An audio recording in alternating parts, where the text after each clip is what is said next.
Bihari.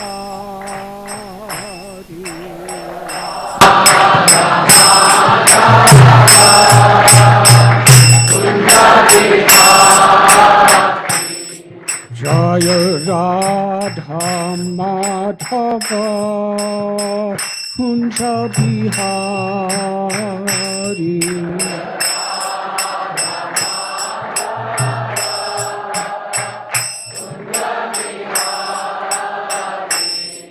Jaya Gopi Jana Vallabha Girivardhari.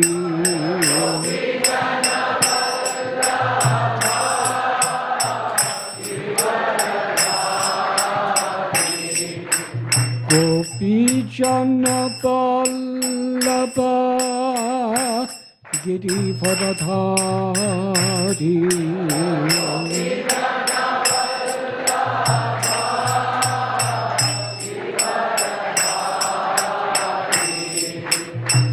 Yashodanandana Braja Janaranjana.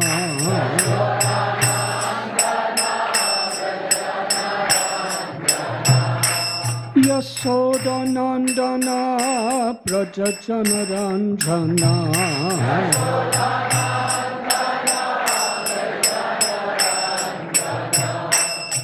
Jamuna Thira Panachari.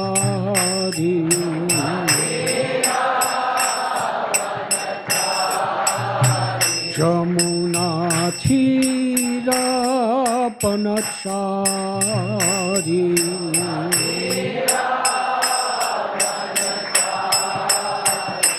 Jaya Radha Madhava Kunja Bihari.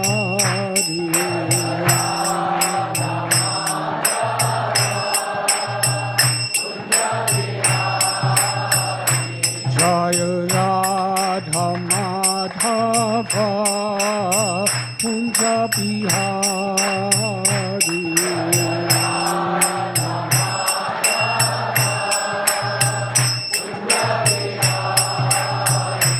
Jaya Gopi Jana Vallabha Girivardhari.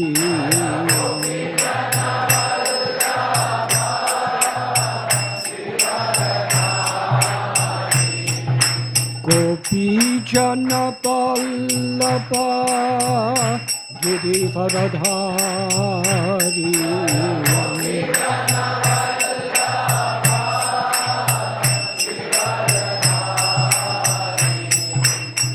Yashodanandana Braja Janaranjana.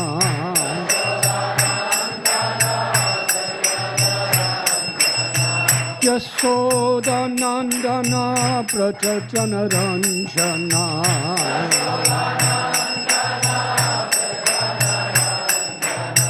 Jamuna Thira Panachari.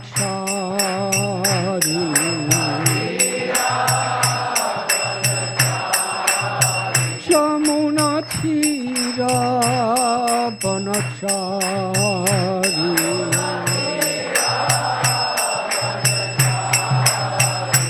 Jaya Radha Madhava Kunja Bihari.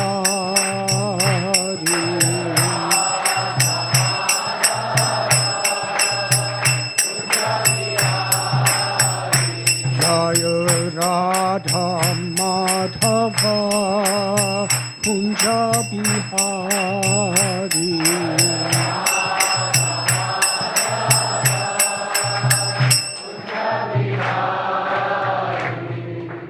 Jayom Vishnupad Paramhamsa Parivrajakacharya Astotarasata Sri Srimad Shri A.C. Bhaktivedanta Swami Prabhupada Ki Jai. ISKCON founder Acharya Srila Prabhupada Ki Jai. Jayom Vishnupad Paramhamsa Parivrajakacharya Astotarasata Sri Srimad Srila Bhakti Siddhanta Saraswati Thakur Prabhupada Ki Jai. Ananti Koti Vaishnava Vrinda Ki Jai. नामाचार्य शिला हरिदास ठाकुर की जय। प्रेम से कहो श्री कृष्ण चैतन्य प्रभु नित्यानंद श्री अद्वैत गदाधर शिवासदि गौर भक्तवृंद की जय। श्री श्री राधा कृष्ण गोप गोपीनाथ श्याम कुंद राधा कुंद गिरि गोवर्धन की जय। श्री वृंदावन धाम की जय। श्री नवद्वीप मायापुर धाम की जय। श्री जगन्नाथ पुरी धाम की जय। श्री द्वारका धाम की जय। श्री मथुरा धाम की जय। गंगा मई की जय। यमुना मई की जय। भक्ति देवी की जय। तुलसी देवी की जय। समवेद भक्त वृंद की जय। गौर प्रेमानंदे। All glories to the assembled devotees. All glories to the assembled devotees. All glories to the assembled devotees. All glories to Sri Guru and Sri Gauranga.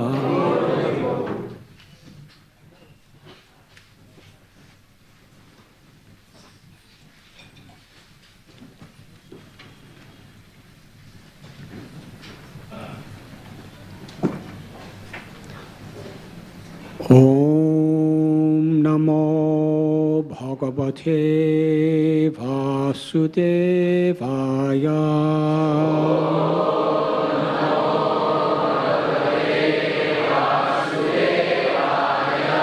Om Namo Bhagavate Vasudevaya.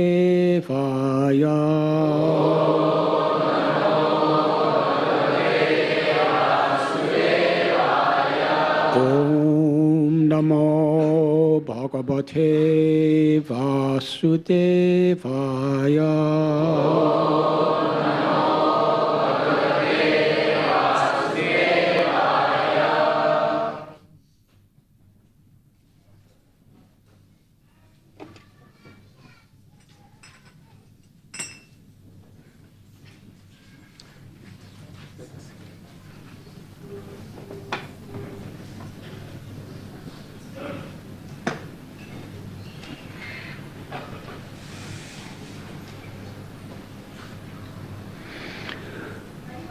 Tasyapi drastur ishasya kutastasya kilatmanaha srijam srijami shristoham ikshaya vabichoditaha Tasyapi drastur ishasya kutastasya kilatmanaha srijam srijami shistoham ikshayai vabhichotitaha Tasyapi drastur ishasya kutastasya kilatmanaha srijam srijami shristoham ikshayai vabhichoditaha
Ladies.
Tasya, his, api, certainly, drastu, of the seer, ishasya, of the controller, kutastasya, of the one who is over everyone's intelligence. Akila Atmanaha, of the super soul. Srijam, that which is already created. Srijami, do I discover. Shishta, created. Aham, myself. Ikshaya, by glance over. Eva, exactly. Abhichoditaha, being inspired by him. Inspired by him only, I discover what is already created by him, Narayan, under his vision as the all-pervading Supersoul. And I also am created by him only. Purport by His Divine Grace, A.C. Bhaktivedanta Swami Prabhupada. Even Brahma, the creator of the universe, admits that he is not the actual creator, but is simply inspired by the Lord Narayan, and therefore creates under his superintendence those things already created by him, the supersoul of all living entities. Two identities of soul, the supersoul and the individual soul, are admitted to be in the living entity, even by the greatest authority of the universe. The Supersoul is the Supreme Lord, the personality of Godhead, whereas the individual soul is the eternal servitor of the Lord. The Lord inspires the individual soul to create what is already created by the Lord. And by the good will of the Lord, a discoverer of something in the world is accredited as the discoverer. It is said that Columbus discovered the Western Hemisphere, but actually the tract of land was not created by Columbus. The vast tract of land was already there by the omnipotency of the Supreme Lord. And Columbus, by dint of his past service unto the Lord, was blessed with the credit of discovering America. Similarly, no one can create anything without the sanction of the Lord, since everyone sees according to his ability. This ability is also awarded by the Lord according to one's willingness to render service unto the Lord. One must therefore be voluntarily willing to render service unto the Lord, and thus the Lord will empower the doer in proportion to his surrender unto the lotus feet of the Lord. Lord Brahma is a great devotee of the Lord. Therefore, he has been empowered or inspired by the Lord to create such a universe as the one manifested before us. The Lord also inspired Arjuna to fight in the field of Kurukshetra as follows. Tasmat tvam utishta yasho labhasva jitva satrun pungshva rajyam samriddham mayai vaite nihata purvameva nimittamatram bhavasavyasachin. Bhagavad Gita 11:33. The battle of Kurukshetra, or any other battle at any place or at any time, is made by the will of the Lord. For no one can arrange such mass annihilation without the sanction of the Lord. The party of Duryodhana insulted Draupadi, a great devotee of Krishna. And she appealed to the Lord as well as to all the silent observers of this unwarranted insult.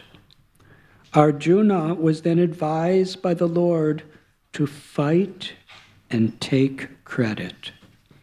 Otherwise, the party of Duryodhana would be killed anyway by the will of the Lord. So Arjuna was advised just to become the agent and take the credit for killing great generals like Bhishma and Karna. In the Vedic writings such as the Katha Upanishad, the Lord is described as the Sarvabhuta Antaratma, or the personality of Godhead, who resides in everyone's body and who directs everything for one who is a soul surrendered unto him. Those who are not surrendered souls are put under the care of the material nature. Brahmayan sarvabhutani yantrarudani mayaya. Therefore, they are allowed to do things on their own account and suffer the consequences themselves. Devotees like Brahma and Arjuna do not do anything on their own account, but as fully surrendered souls, they always await indications from the Lord. Therefore, they attempt to do something which appears very wonderful to ordinary vision. One of the Lord's names is Urukrama, or one whose actions are very wonderful and are beyond the imagination of the living being. So the actions of his devotees sometimes appear very wonderful due to the direction of the Lord. Beginning from Brahma,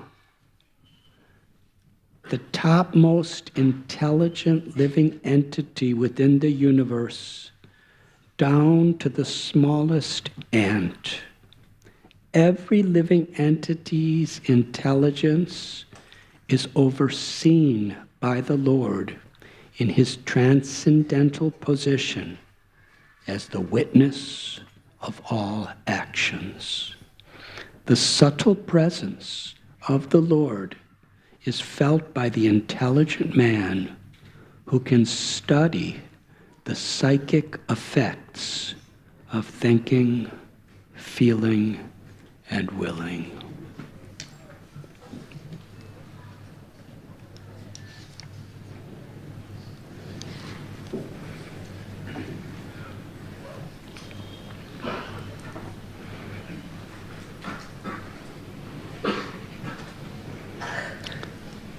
Om Gyantimidandasya Gyananjana Chalakaya Chakshurun Militam Yena Tasmai Sri Gurave Namaha Sri Chaitanya Manobhishtam Stapitam Yena Bhutale Swayam Rupa Kadamayam Yadati Swapadantikam Vandeham Sri Guru Sri Jutapatakamalam Sri Gurun Vaishnavamscha Sri Rupam Sagrajatam Sahakana Raghunatam Vitam Tam Sajivam Sadvaitam Savadutam Parijana Sahitam Krishna Chaitanya Devam Sri Radha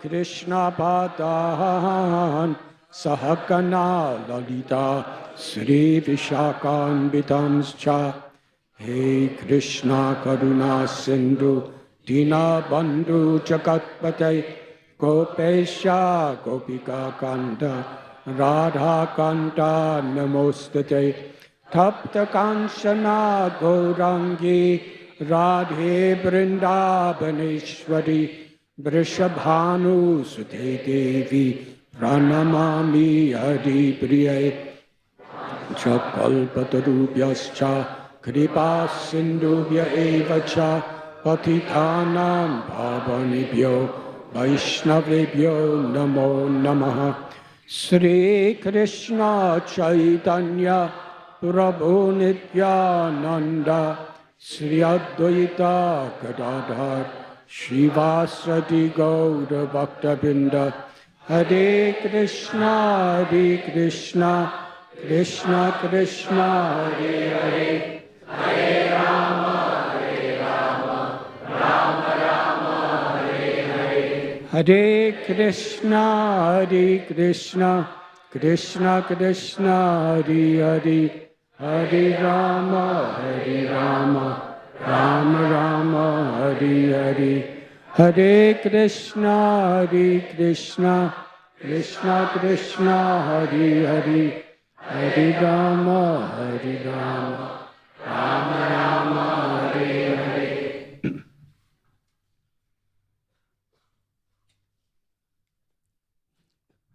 Inspired by him only, I discover what is already created by him, Narayana, under his vision as the all-pervading Supersoul. And I also am created by him only.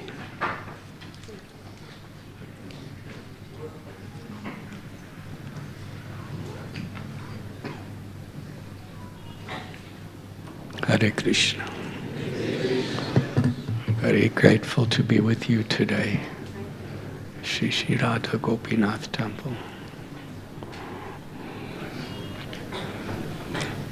On this Sunday morning. Yesterday, we celebrated Mokshada Ekadasi, which is the day that Lord Sri Krishna spoke Bhagavad Gita through his devotee Arjuna to all the world for all time.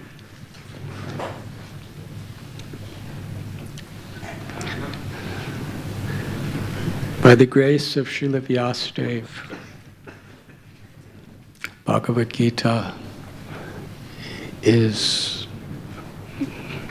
preserved so that we could all participate in that conversation between Krishna and Arjuna. Every day, whenever by our own sweet will we decide to turn to Krishna's words.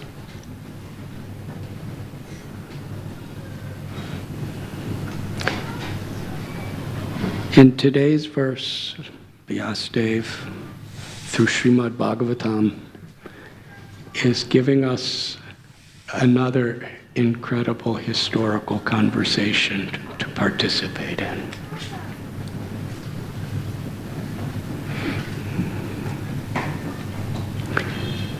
In previous chapters of Srimad Bhagavatam,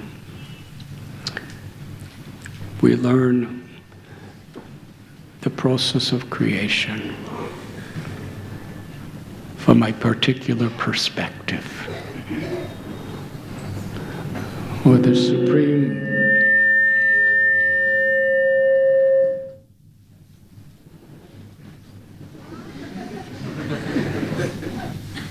Hare Krishna.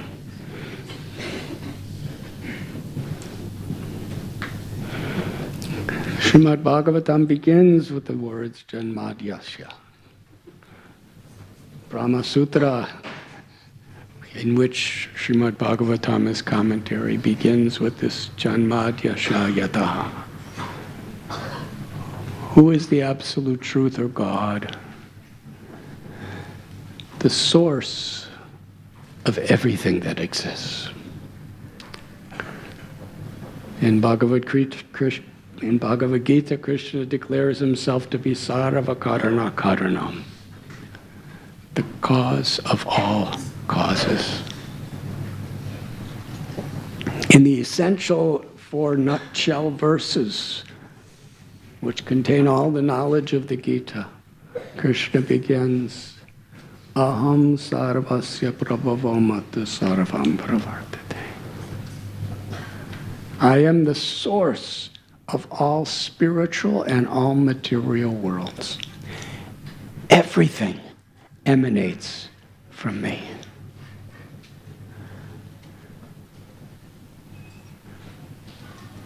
And in other scriptures of the world, they generally begin by describing God as the creator of everything. Aham bija pradapita. The original father and mother of everyone. Bahunam janmanamante jnanavamam papadyate vasudeva sarvamiti samahatma sadalabha. After cultivating lifetimes and lifetimes of knowledge, when one actually understands the truth,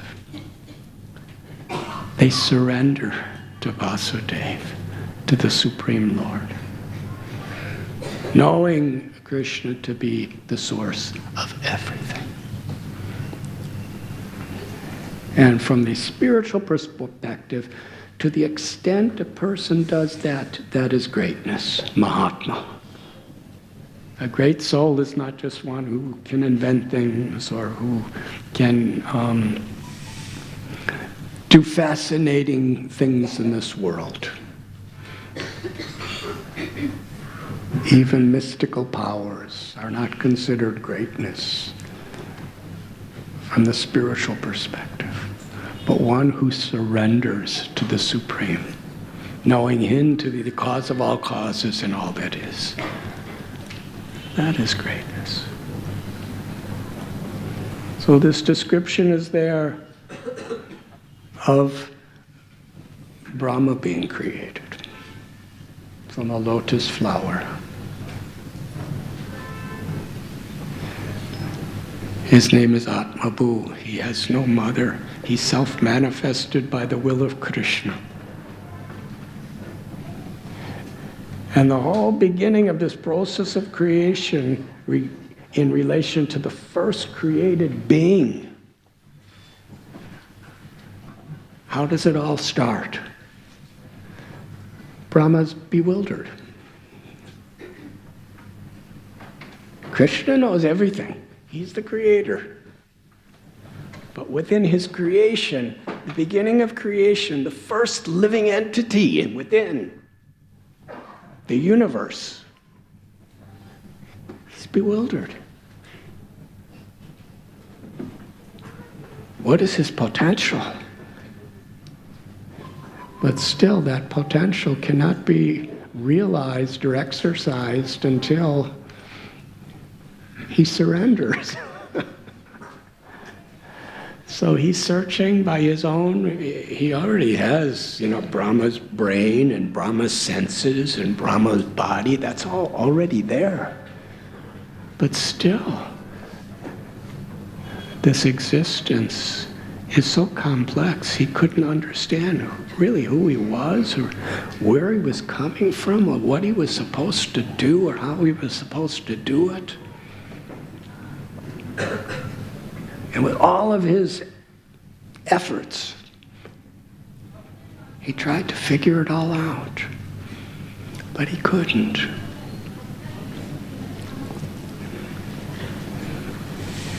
And in that humbled condition, the Lord, he spoke these words, tapa, that he should perform tapasya. In other words, he said, surrender to Narayan. And in that surrender, in that meditation, absorption, in taking shelter of the Lord, Krishna manifested to him and made him not only the creator of the universe, not only the knower of everything that is supposed to be given in disciplic succession in this universe, but he gave him all the technical and mechanical skills. Imagine Brahma, what his brain is. Somebody like scientists like Albert Einstein, they are considered such geniuses because they could create theories which are foundational to so much science and technology of what's going on today and tomorrow. Where do they get these ideas from?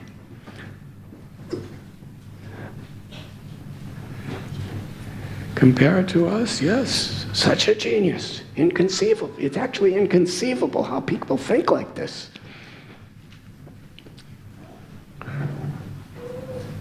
He more or less kind of, all the scientists of the Western world who preceded him, he kind of did something more than all of them. And even changed so much. But Brahma, he's created his brain. He's created the materials that compose the brain. He's created all the things that the great geniuses are trying to understand within the creation. In every generation, they're discovering, something more, or sometimes something less. But what is this inconceivable creation of what the universe is? There's so many different theories of gravity. But gravity's always been the same. It's just our understandings evolve. But from the beginning of the universe, gravity, Brahma put it all together. We're trying to understand astronomy. what is the universe is, and all these telescopes and more powerful telescopes and rocket ships trying to go up and understand what different planets are. Brahma put it all together. What is his technical skills?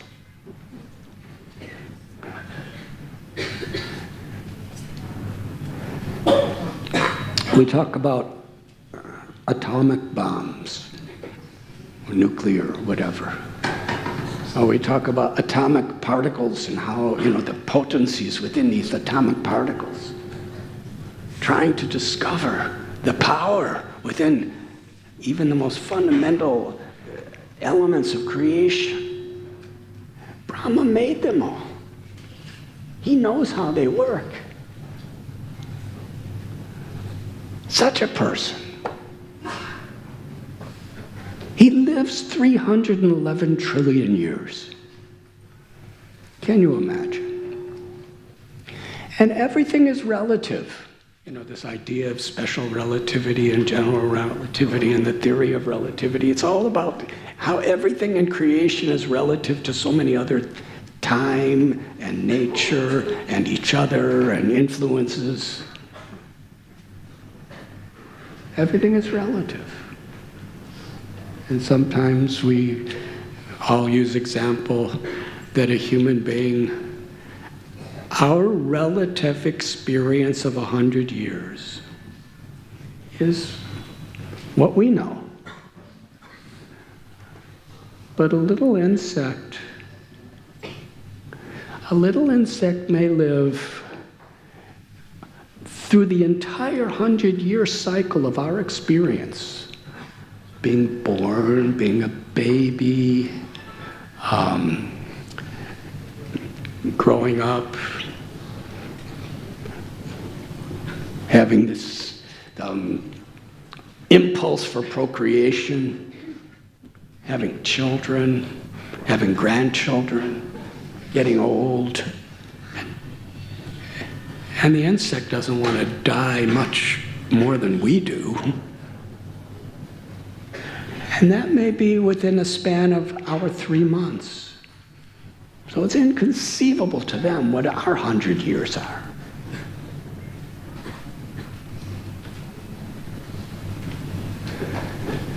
Brahma,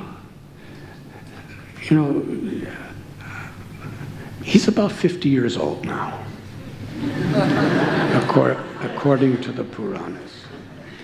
How many people are about 50 or older? Please raise your hands.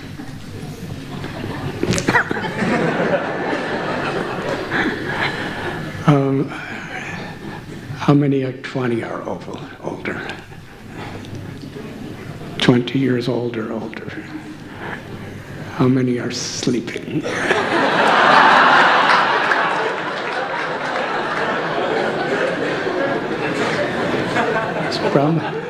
Brahma goes to sleep too. The whole description of his sleeping in Srimad.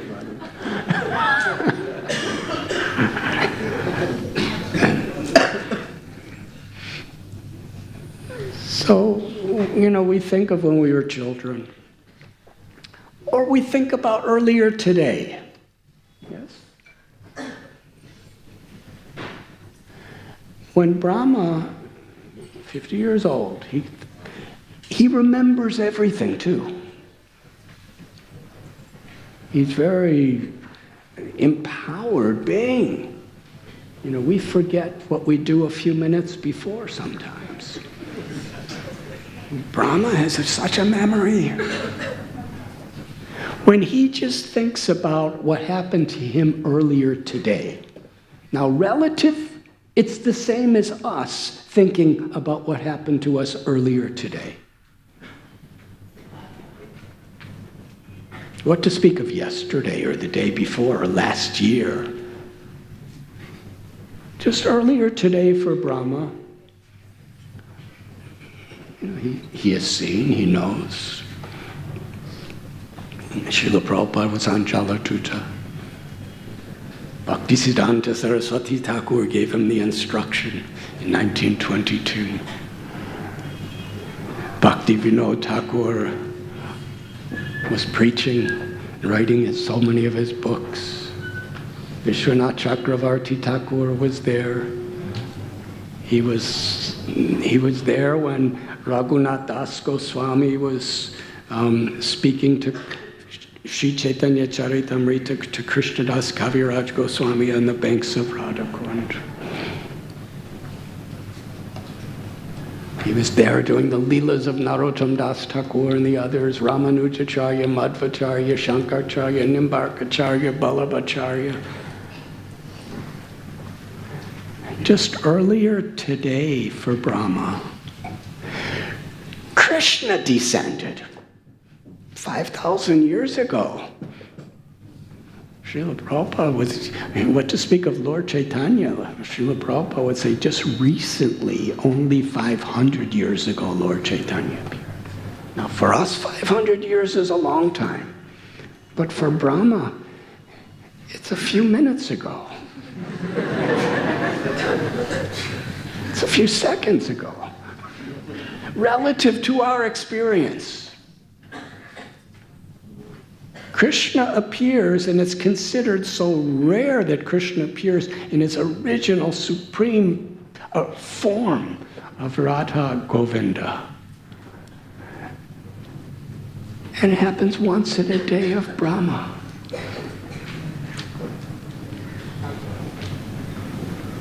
What to speak of earlier today for Brahma, what to speak of some days ago. There was Ram Leela, Varaha Leela. What to speak of all the worldly history that we are so much concerned with. Such a personality.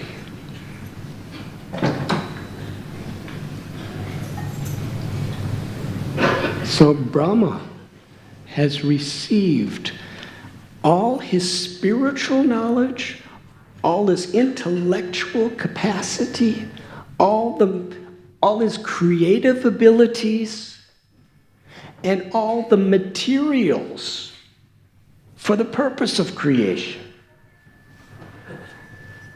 The three modes of nature, the five gross elements, the three subtle elements.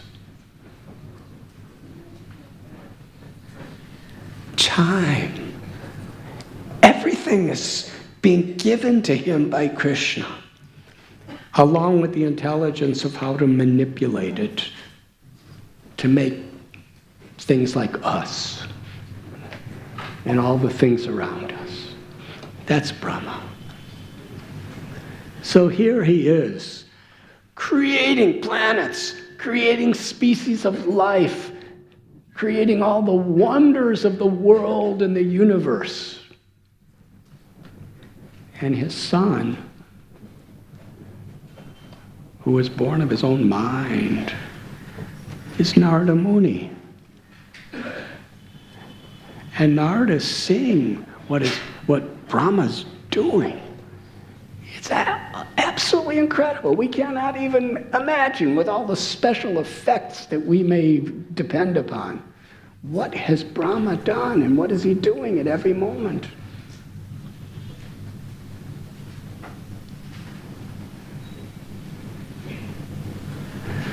By Krishna's arrangement, Brahma is the creator. And even people like Hiranyakashipu, they worship Brahma because they understood if they want any powers, they have to get it from him. But then someone like Hiranyakashipu, as soon as he gets all these powers from Brahma, then immediately his false ego, this is mine, I am great. This is a very subtle lesson. What is the difference between someone like Hiranyakashipu and someone like Prahlad? Hiranyakashipu, yes, he was empowered by unbelievable abilities and an intellect.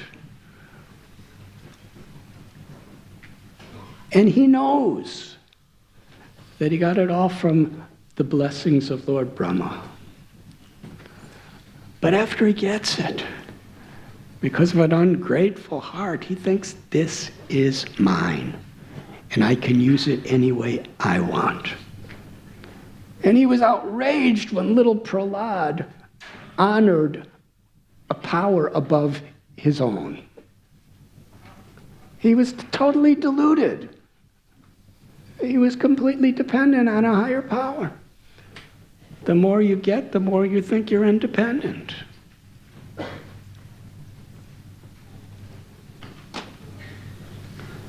So Narada Muni, he's seeing what Brahma's doing. And actually, he really wants to understand such an episode of history. Because in our parampara, first there's Krishna, then Brahma, then Narada Muni. And from Narada Muni, so many disciples. Valmiki Muni, who writes Ramayana. Vyasadeva, who writes Srimad Bhagavatam and all the other Vedas practically. The Upanishads, the Mahabharata, the Itihastas. Prahlad, who was such an empowered personality, Dhruva. And it's very interesting because most of these situations, when Narada Muni spoke to these people, they were all in very, very transitional situations of life. Dhruva had just been insulted and heartbroken and devastated by being humiliation, heartache, and a feeling of total betrayal. Narada Muni comes, and he was ready to hear. Prahlad is the son of Hiranyakashipu. The demigods were about to murder him in the womb. They were waiting for him to be born so they could kill him. The wife of Hiranyakashipu was kidnapped. He was out doing conquering and tapasyas. And Narada Muni, let me have her. This child and this, I certify that he's a great person. And he knew what this little embryo in the womb was going to endure after he's born. Being the son of Hiranyakashipu.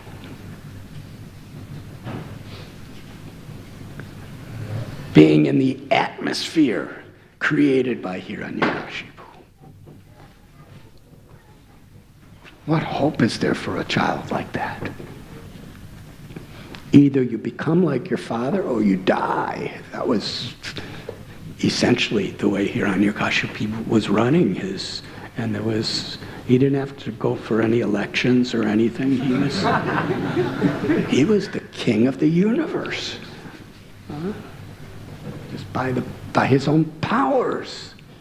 Narada Muni knows this. The demigods wanted to kill little Prahlad because they were in such fear of the power of Hiranyakashipu.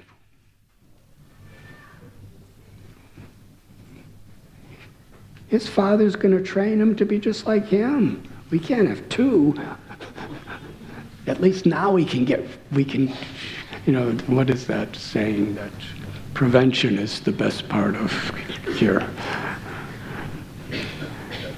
So when Narada Muni is speaking to Prahlad's mother, he's actually speaking to Prahlad, the little embryo in the womb, because he knows what is going to be the totally traumatic, difficult childhood that this child is going to have.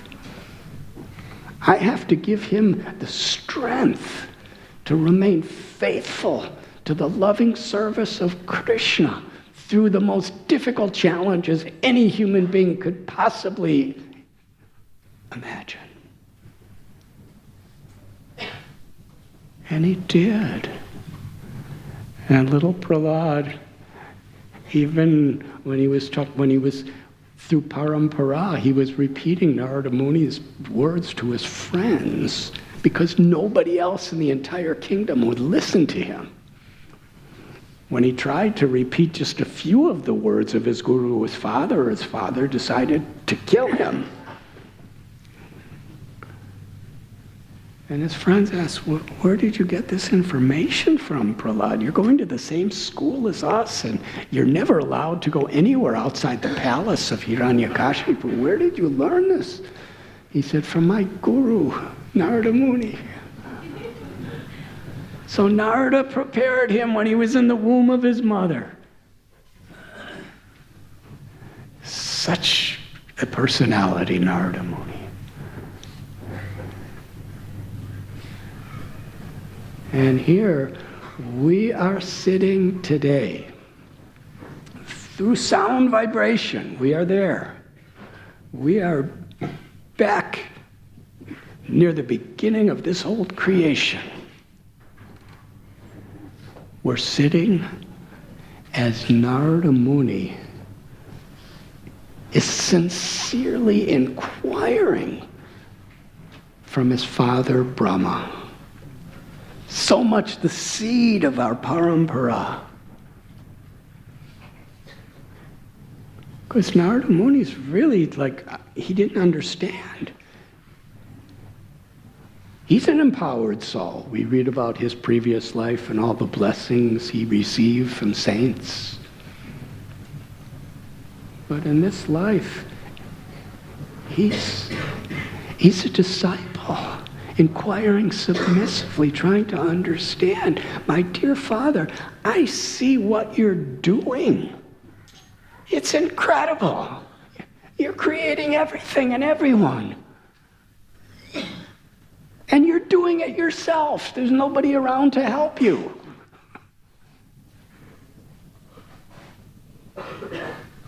How are you doing this?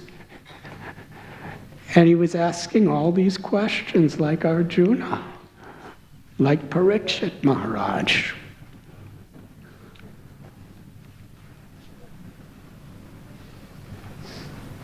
And we are reading now Lord Brahma's answers, his instructions to Narada Muni. And it's all based around a simple principle. Brahma is explaining, yes, you can see I'm doing all these things, but actually I'm powerless to do anything. It is all done by Lord Narayan.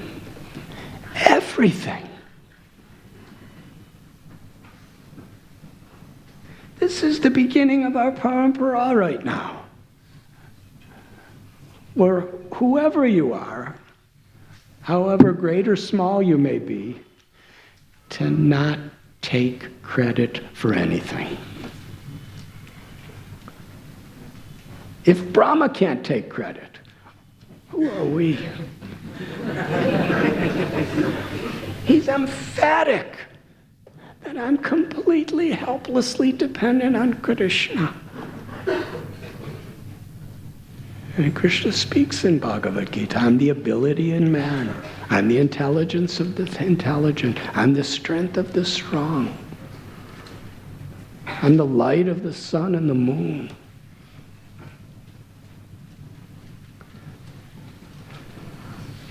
He's the cause of all causes.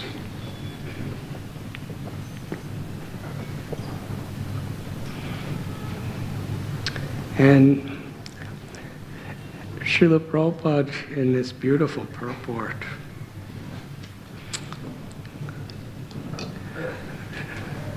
he cites Christopher Columbus.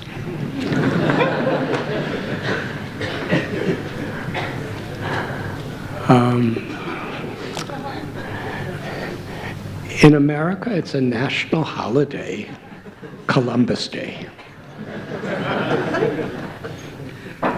All the stores close and the banks close and you don't have to go to school. Some sort of holiday like that, Columbus Day, and there's parades and everything like that, even now.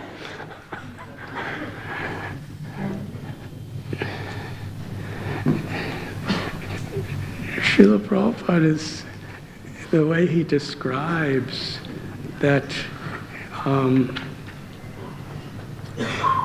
it is said that Columbus discovered the Western Hemisphere. But actually, the tract of land was not created by Columbus.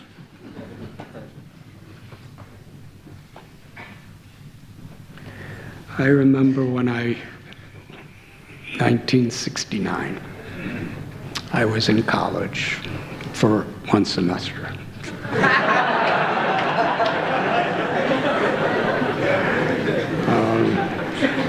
I don't want to take credit for any more than I... And then I came to India. But while I was there, there was a Native American Indian. They call them Indians. Somebody who, for generations, as long as we can trust time, their families lived here.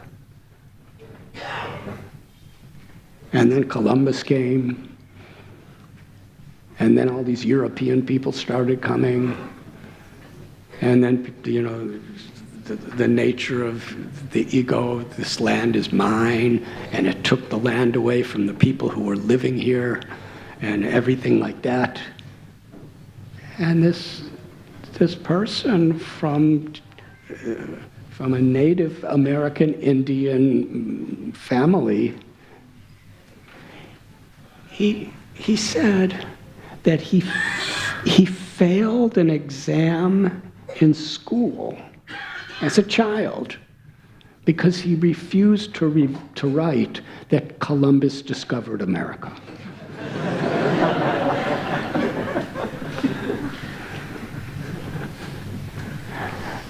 How can you say that he discovered, well, my great-great-grandparents were living here all the time?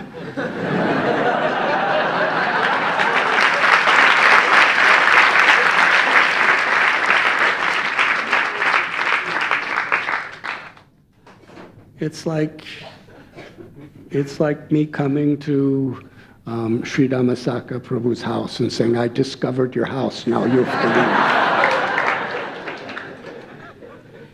Actually, there's no difference.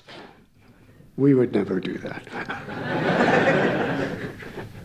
But this is the way people, Srila Prabhupada is so amazing, the way he describes this. He says, it was not created by Columbus. The vast tract of land was already there by the omnipotency of the Supreme Lord. And then Srila Prabhupada writes, and Columbus, by dint of his past service unto the Lord, was blessed with the credit of discovering America.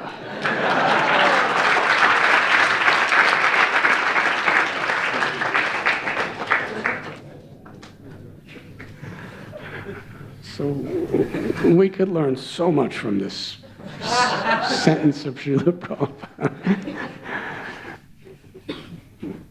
But Srila Prabhupada is giving credit to the person who did it on behalf of Krishna, but with full knowledge that it's only happening by Krishna's grace.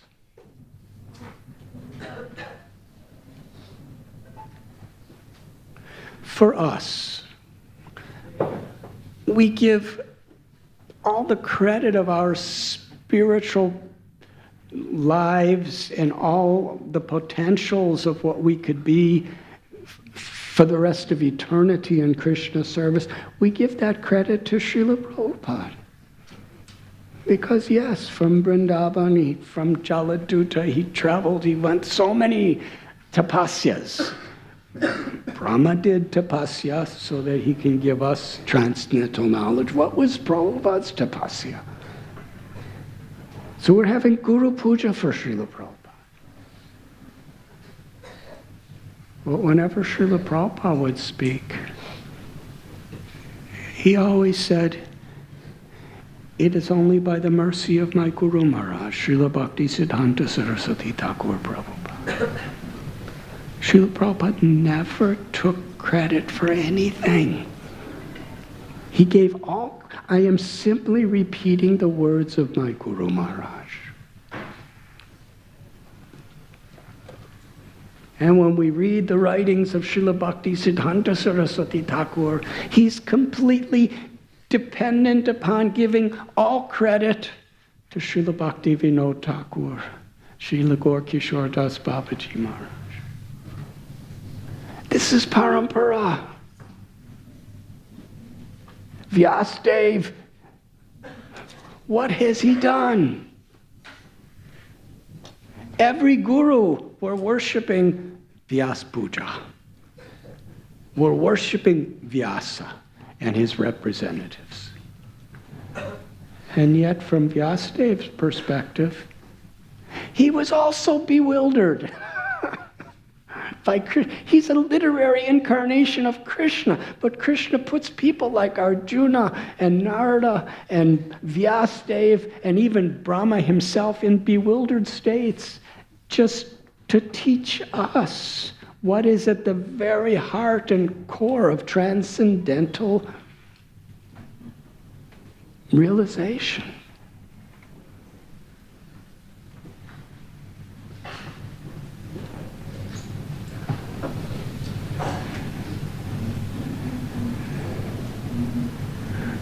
Yes, so if we're so ungrateful, if somebody helps us and we think, why should I thank you? I'll thank Krishna.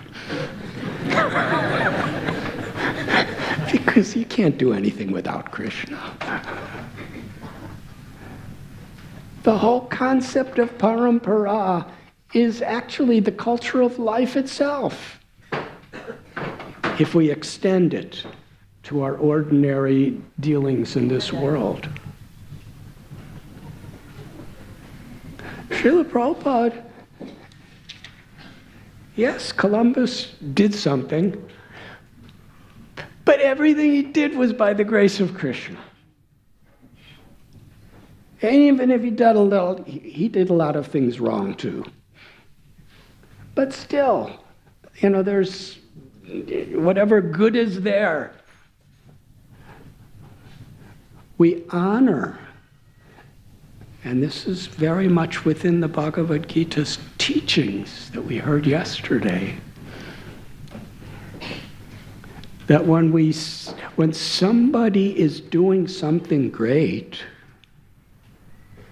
we recognize that Krishna's giving them the power to do this. So we honor both the person who is delivering that goodness on behalf of Krishna, and we're also understanding that ultimately it's Krishna. But most of all, for ourselves,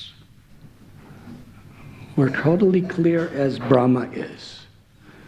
Narada Muni is praising him for his incredible acts as a creator. And Brahma's replying, actually, I can't do anything without Krishna.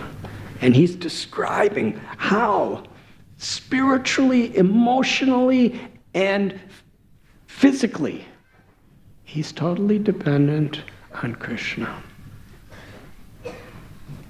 Prakrite kriyamanani guni karmani sarvasha. Those who are under the influence of Maya, illusion, think themselves to be the doers of activities. when actually they're carried out by nature. Mayat yakshena prakriti suyate sacharachara. And Krishna's the creator of nature. So here, from the very beginning, we're getting such a principle that the path of knowledge, the path of bhakti, is in taking shelter of the higher power of Krishna, of God's grace, as it is coming down to us through those who are representing the Lord.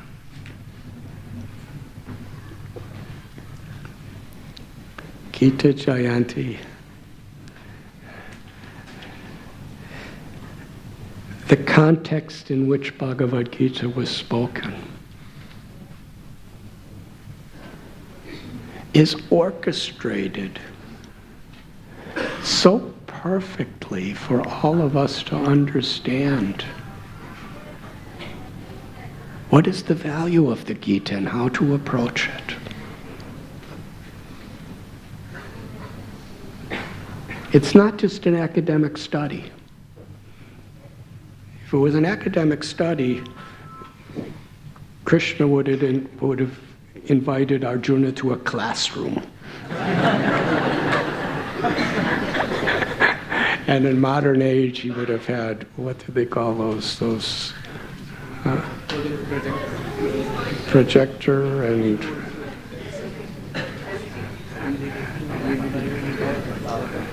PowerPoint.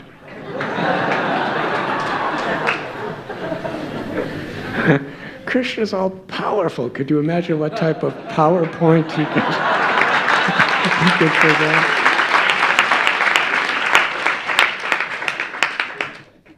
But Bhagavad Gita is not spoken in the context of an academic study. Of course, for us, we need to come to classrooms and come to classes and PowerPoints, But actually, the application of Bhagavad Gita and Srila Prabhupada ends his purport by describing how this is actually really deep and beautiful. The subtle presence of the Lord is felt by the intelligent man who can study the psychic effects of thinking, feeling, and willing. Hare Krishna.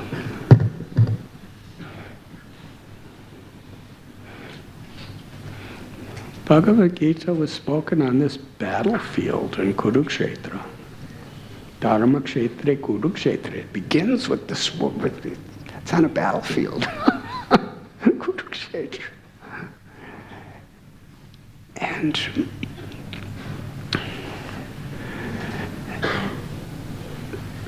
this world war is about to begin. And Arjuna is Krishna's dearmost friend. And he is a completely enlightened person. Otherwise, how could he be such a good friend of Krishna? Krishna's Parthasarathi. Krishna's voluntarily taking the role of the driver for Arjuna. Chariot driver. Arjuna's fighting and getting all the glory of being a great hero, and Krishna's giving water to his horses. He's doing all these menial things that a driver does. So who is this Arjuna?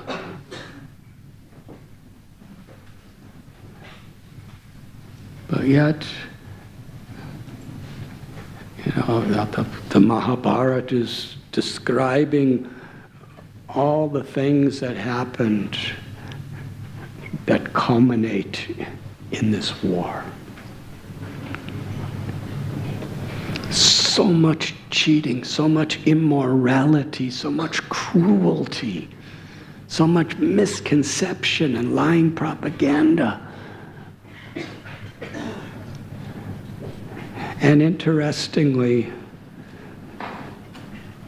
of all the things that led to this war, of the injustices of Duryodhana and Dhritarashtra,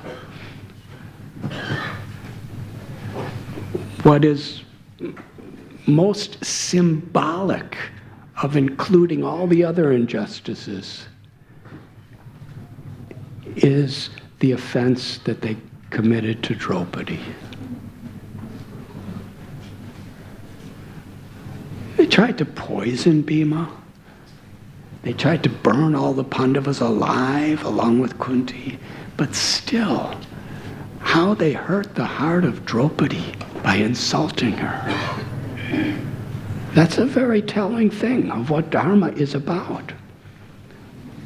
That's the focal point, and that's what Srila Prabhupada describes here. So all this happening, and after the insult of Draupadi, they're banished to the forest, everything's taken away from them. It's like Duryodhana discovered Yudhishthira's palace. Now it's mine, you get out.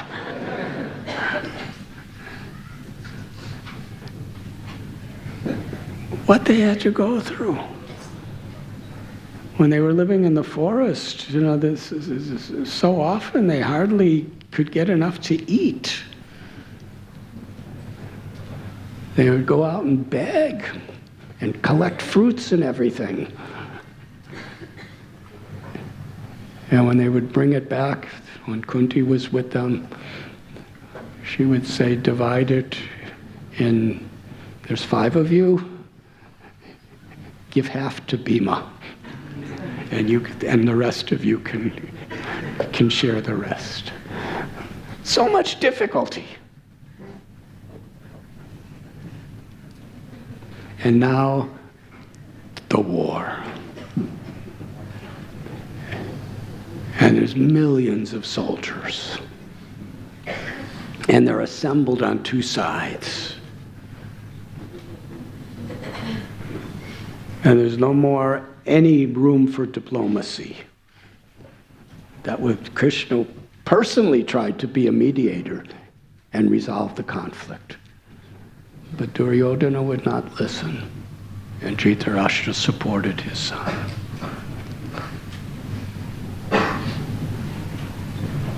Arjuna, he was traumatized by so many of the things that happened to him and his family for so many years. And now there's this culmination where people, Bhishma, Drona, they're all assembled, ready to destroy, each with total confidence that they will be victorious. And Arjuna, by Krishna in his heart, it's like he was a puppet for Krishna. But it wasn't like he was just playing like an actor. Krishna was putting him in this state of mind for our benefit. Let me see. Krishna, drive my chariot to the middle of the battlefield. I want to see who's assembled. He's giving an instruction to his driver. And Krishna takes the chariot. And Krishna says, just see. And Arjuna could see. He was mortified. What is about to happen? He saw loving relatives and friends who were somehow or other, by the inconceivable power of destiny, they were against each other. Bhishma loved Yudhishthira Maharaj. Drona loved Arjuna. And Yudhishthira loved Bhishma. But yet, the powers of destiny are so inconceivable, it's kill or be killed.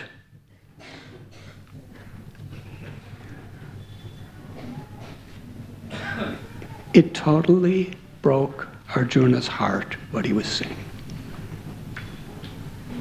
When we read the first and second chapters of Bhagavad Gita, this was not just a physical situation. This was a severe emotional breakdown that Arjuna was going through. He couldn't, his heart, his mind could not accommodate what has become of this world.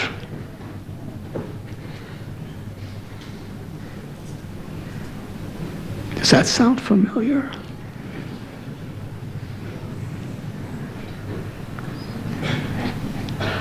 It's supposed to sound familiar because it's life in the material world.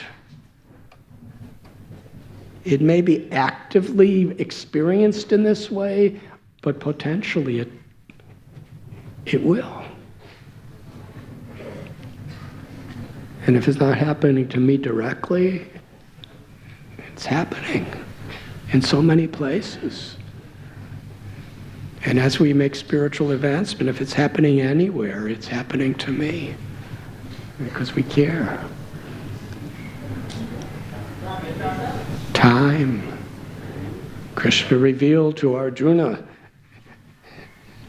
time I am. And Krishna revealed to Arjuna in the 11th chapter, when he manifests Virat Rupa, the universal form, I'm already devouring everybody. I just want you to take the credit. I want to give you the credit for doing this. I remember somebody asked Srila Prabhupada, and Bhaktivinoda Thakur was such a great acharya.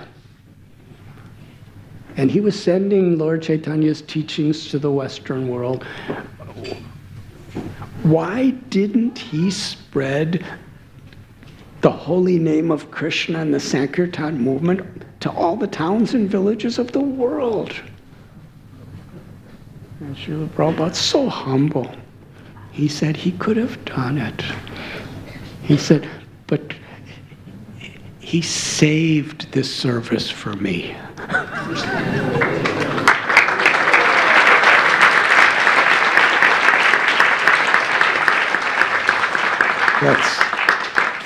That's Srila Prabhupada talking about himself, not me. Prabhupada said he saved the service for himself and his devotees. So Srila Prabhupada took no credit, but yet Krishna's giving credit. So how do we understand what Srila Prabhupada is speaking here? In the 11th chapter, Krishna is telling Arjuna, I'm already going to deal with this whole battlefield, but I want you to take the credit of being the hero.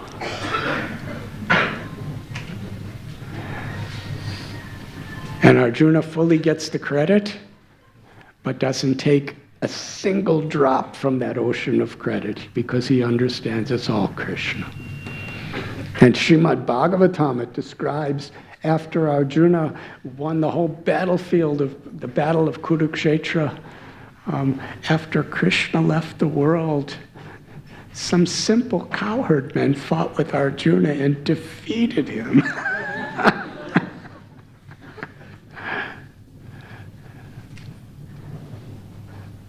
When Krishna got off the chariot crumbled into dust.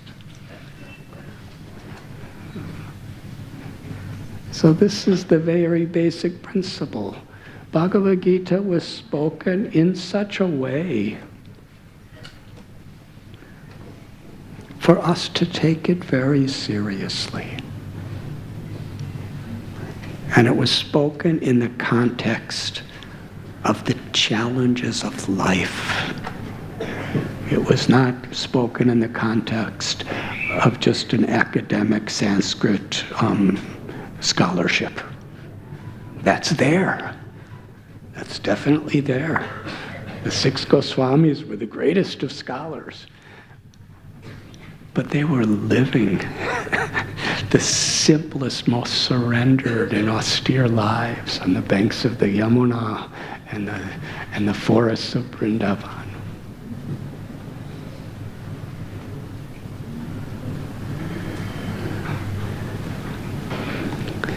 So in the same way, this chapter is entitled The Cause of All Causes that we're reading from today. This is Arjuna's conclusion. This is Lord Brahma's conclusion.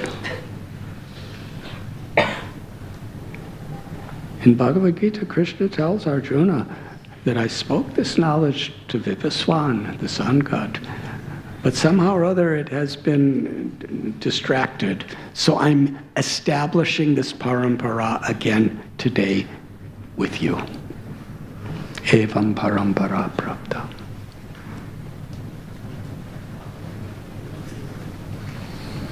Lord Ramchandra is the supreme absolute truth, Narayan.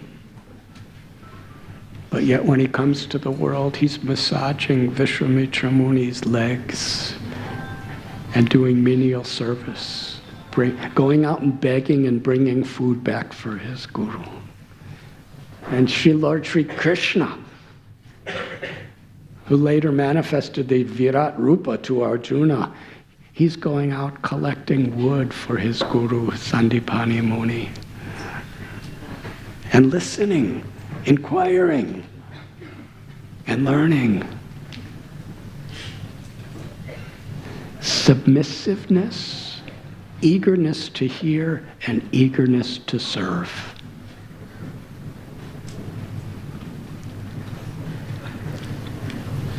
Arjuna was really eager to hear. Karpanyo doso bahata svabhava. Narada Muni, seeing the glorious things that Brahma's doing, he's eager to hear. How are you doing it? Is it you? Or is there a power behind you? Brahma was very eager to hear when he was all alone on that lotus flower, not knowing what to do, or who to do it with, or how to do it. So this feeling of a desperation to take shelter of the Lord is at the very core of transcendental knowledge.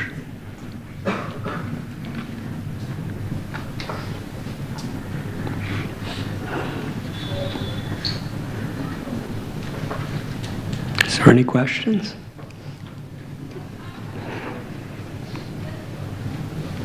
Yes, Prabhu. Hare Krishna. Thank you very much, Maharaj, for a very beautiful, enlightening class. And you are welcome anytime to discover our house. Take it over.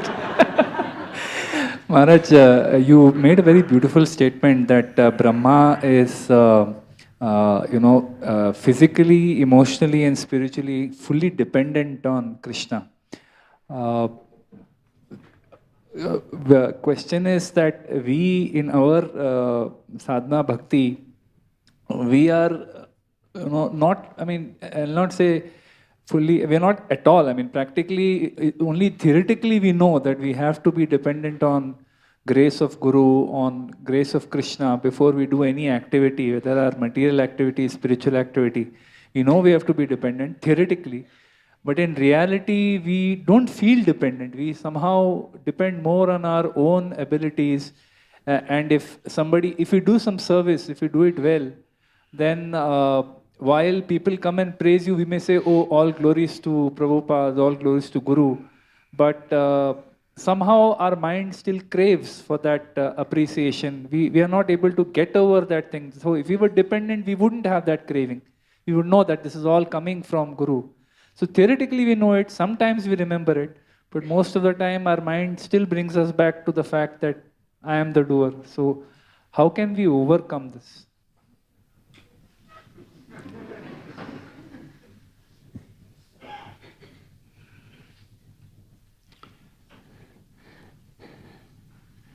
You cannot.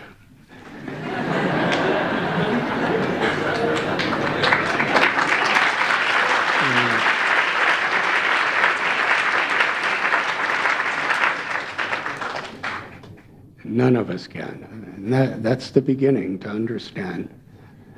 But just to come to the platform where you understand it's an illusion and you want to come out of the illusion, it takes many, many, many births and deaths just to come to that glorious aspiration.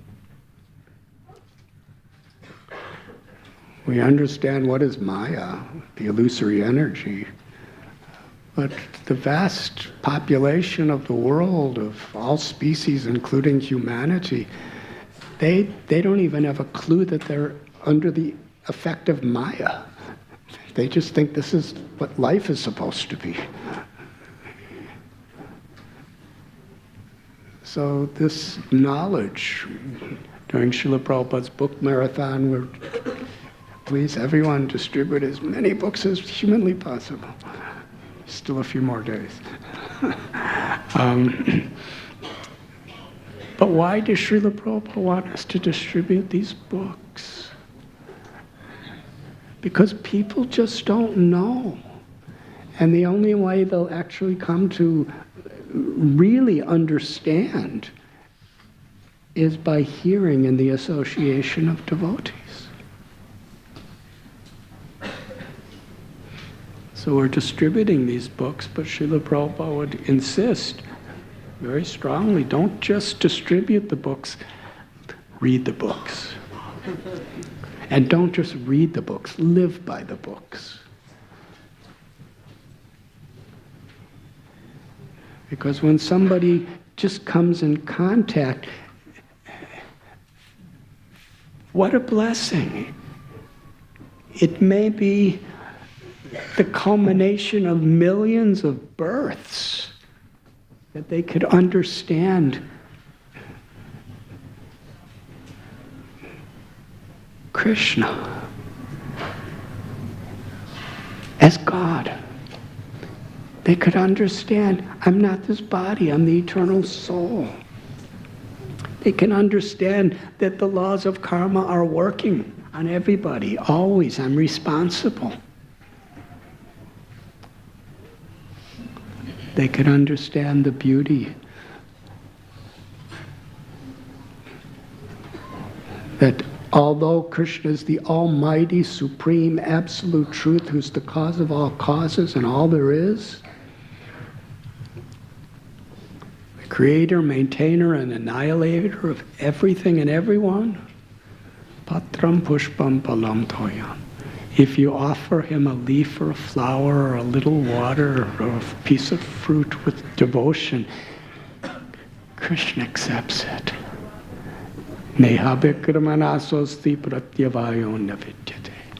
And any offering of devotion that pleases Krishna, Krishna will never ever forget it.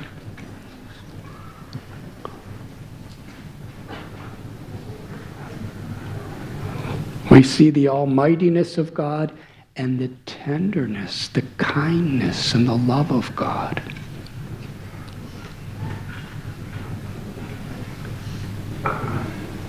Just by a little study of Bhagavad Gita, for the first time in people's lives, they're aware of this. And for devotees who are practicing, we may be beginners, but sometimes, a devotee always thinks he or she is a beginner. Lord Chaitanya Mahaprabhu, he's the ultimate absolute relisher of ecstatic love of God. Radha Bhava Duti Suvalitam Nomi Krishna Swarupa. And yet he's crying, I have no love for Krishna. Otherwise, how am I still alive in this world? How could, if I had a drop of love of Krishna, I could not live without him. The fact that I'm breathing, I have no love. So the more you love Krishna, the more you realize the eternal essence of Dharma and our own everlasting souls. The more we realize the greatness of God, and the more we really feel to be beginners.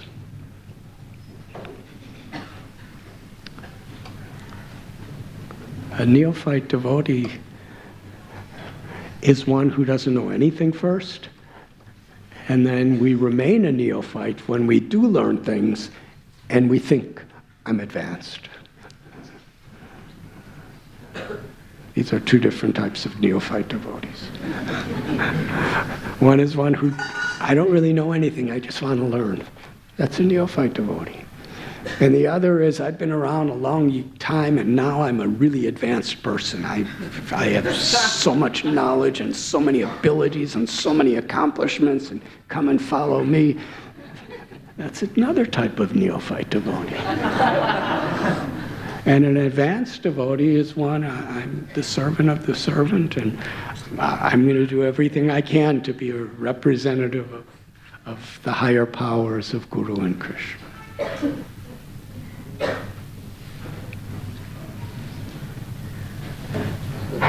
But how do we come out of that? That's your question. How do we come out of the need for being appreciated and adored for our accomplishments and what we do?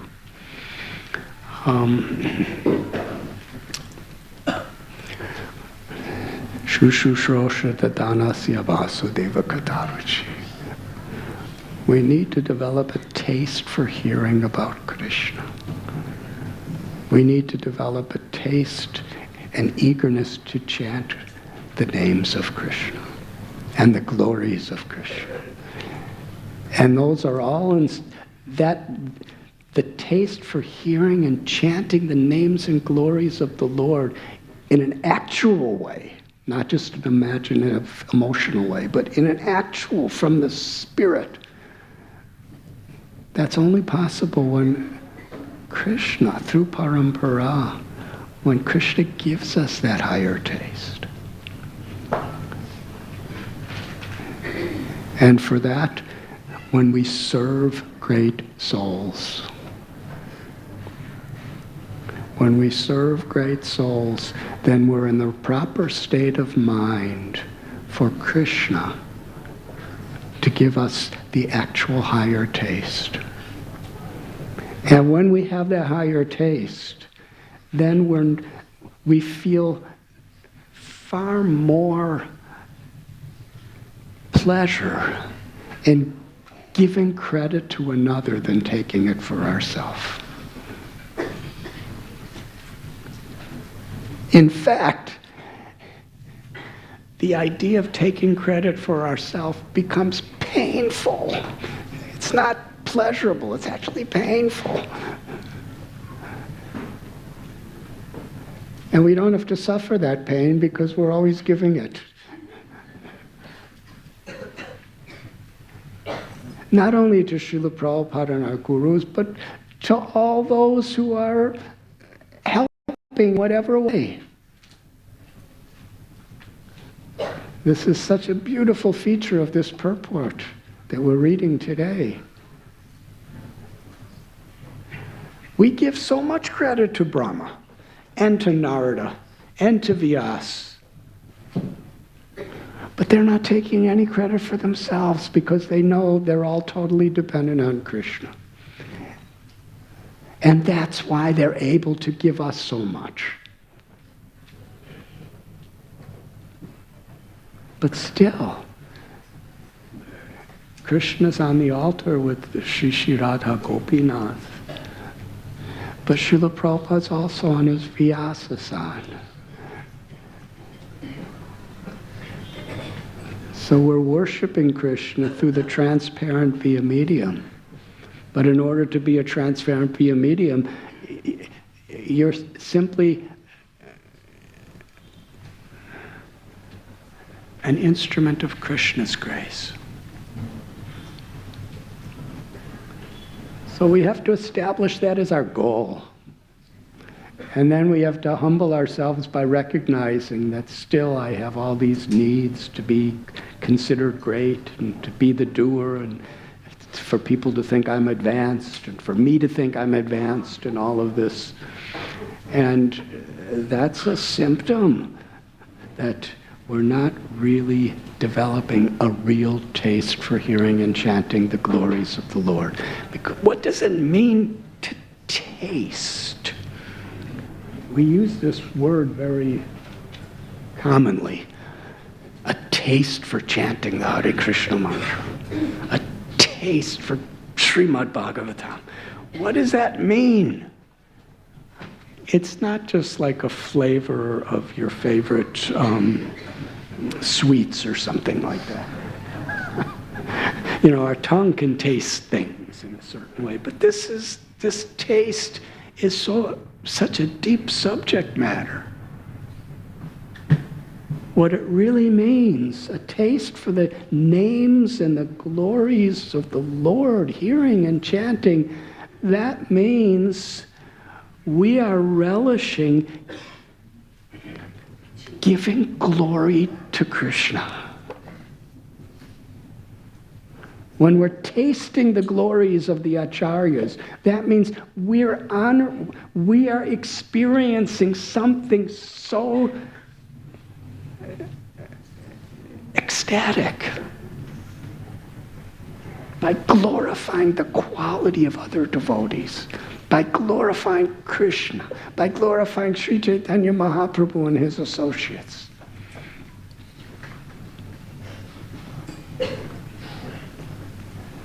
This idea of Trinadapi Sunichena, Tarori Vasahishnana, Amani Namanadena Kirtaniya Sadahari.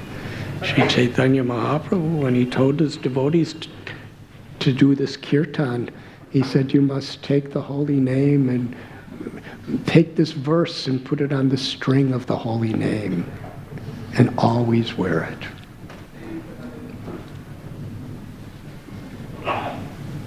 To taste Srimad Bhagavatam, it's not just, people have a taste for mathematics. People have a taste for newspapers. Yes, some people, like first thing in the day, they just have to see the newspaper. Yes, there's a taste for that. But our taste for Srimad Bhagavatam and chanting of the holy names is something much deeper than that. It's not only our eagerness for it, but it's our eagerness to actually relish that God is great.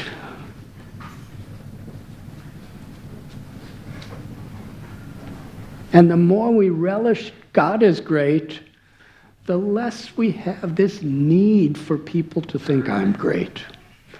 We want everybody to understand that God is great. It's not about me, it's about Krishna. It's not about me, it's about Srila Prabhupada. It's not about me, it's about other Vaishnavas, God sisters and God brothers and other devotees. That's a taste for hearing and chanting. That means we're so fulfilled by glorifying Krishna's pastimes and Krishna's beauty and Krishna's knowledge and Krishna's opulence of greatness, that's all we need.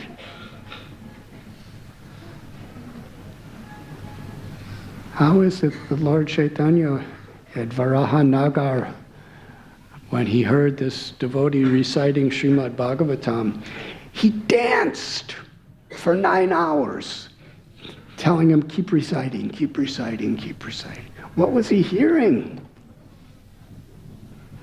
It was not just an intellectual exercise. He was relishing the beauty and the love and the glories of Radha, Gopinath.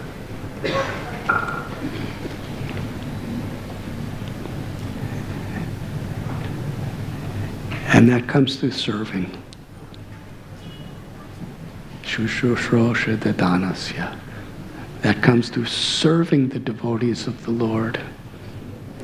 And through,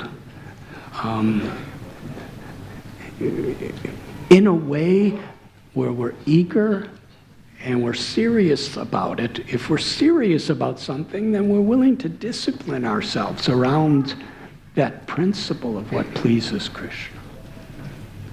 At very advanced state, we don't need discipline because we are naturally, automatically giving everything to Krishna.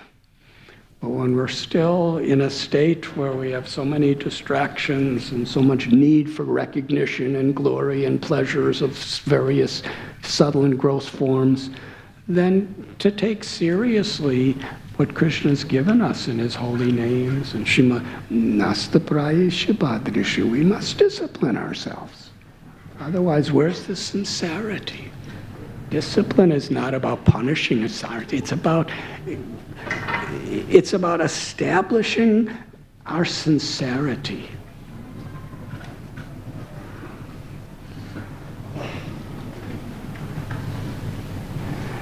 But that discipline must be done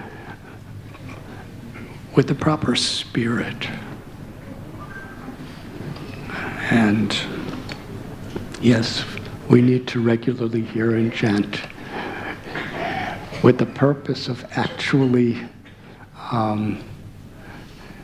finding our fulfillment in life,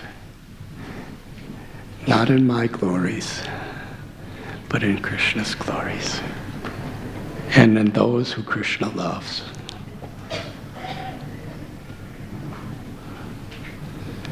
And then we can actually be an instrument of that love. Thank you very much.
Shall we perform Sankirtan?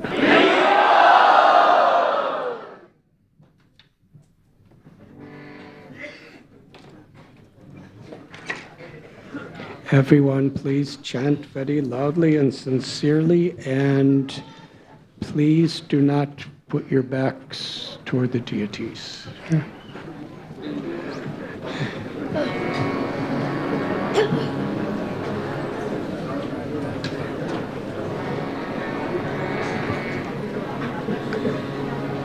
Nama Om Vishnu Padaya Krishna Prestaya Bhutale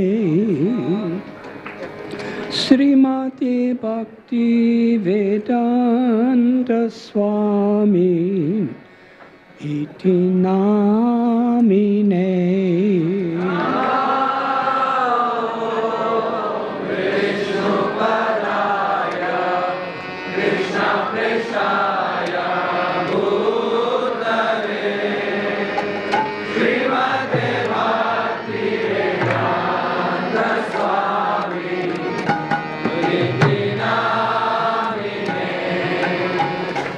Namaste Saraswati Deve Kauravani Pracharine Nirvishesha Sunyavadi Paschatya Desatharine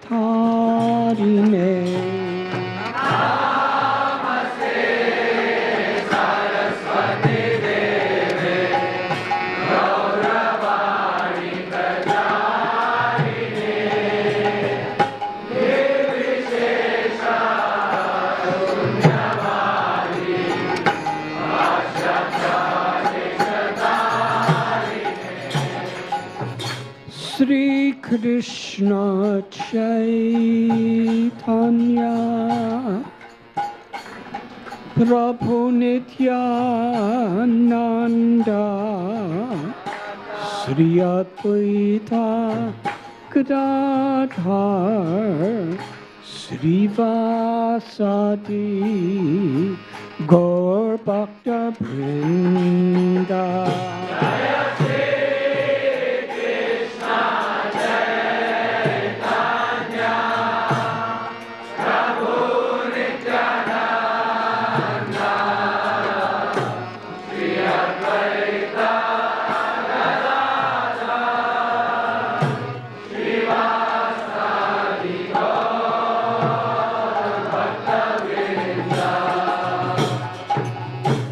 Shri Krishna Chaitanya Prabhu Nityananda Shri Advaita Gadadhar Shri Vasadi Gaur Bhakta Vrinda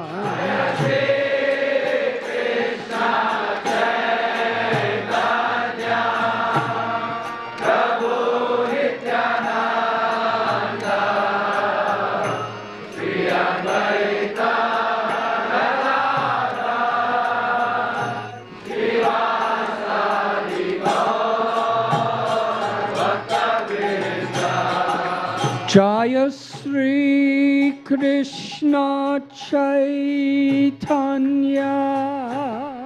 Prabhu Nityananda Shri Advaita Gadadhar Shri Vasadi Gaur Bhakta Vrinda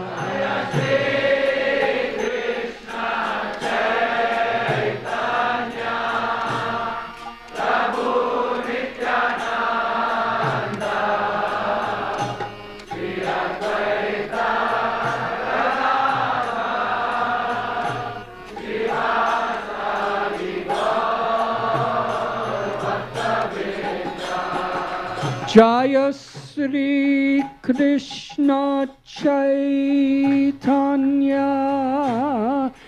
Prabhu Nityananda Shri Advaita Gadadhar Shri Vasadi Gaur Bhakta Vrinda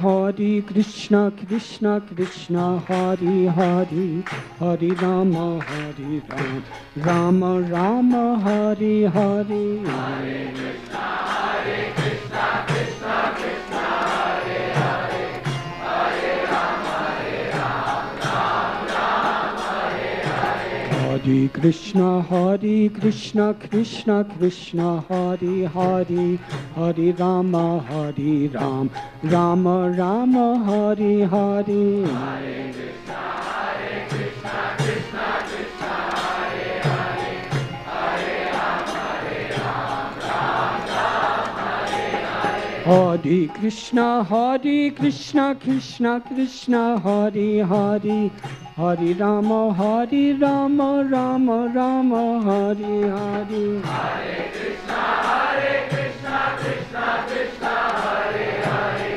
Hare Rama, Ram Ram, Hare Hare. Hare Krishna, Krishna Krishna, Hare Hare, Hare Rama, Rama Rama, Hare Hare.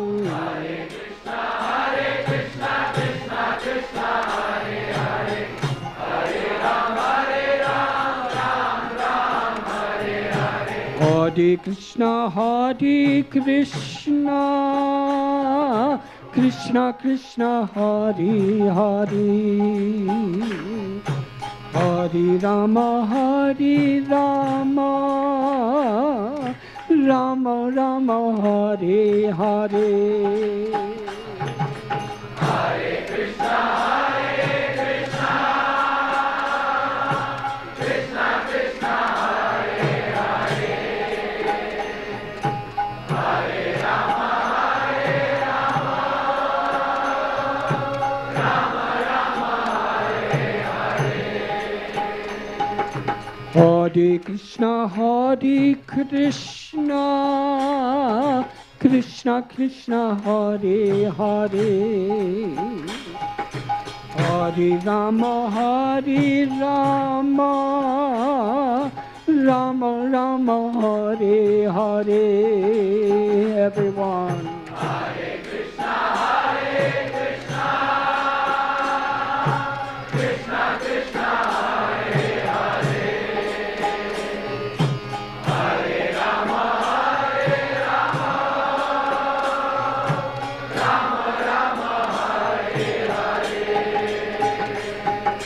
Hare Krishna, Krishna Krishna, Hare Hare, Hare Rama, Rama Rama, Hare Hare. Hare Krishna, Krishna Krishna, Hare Hare, Hare Rama, Rama Rama, Hare Hare.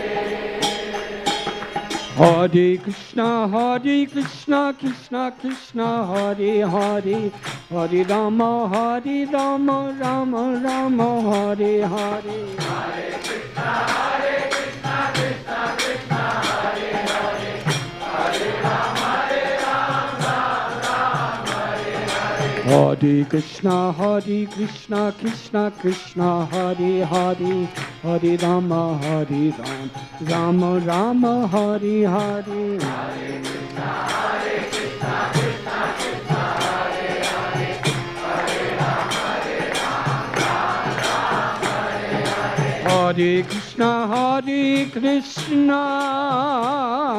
Krishna Krishna, Hare Hare, Hare Rama, Rama Rama, Hare Hare. Hare Krishna, Krishna Krishna, Hare Hare, Hare Rama, Rama Rama, Hare Hare. Hare Krishna, Krishna Krishna, Hare Hare, Hare Rama, Rama Rama, Hare Hare. Hare Krishna, Krishna Krishna, Hare Hare, Hare Rama, Rama Rama, Hare Hare. Hare Krishna, Krishna Krishna, Hare Hare, Hare Rama, Rama Rama, Hare Hare.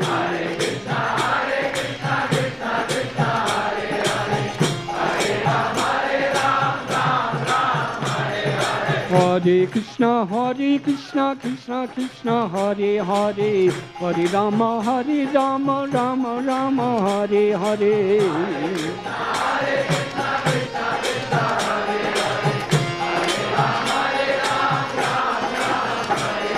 Hare Krishna, Krishna Krishna, Hare Hare, Hare Rama, Rama Hare Hare.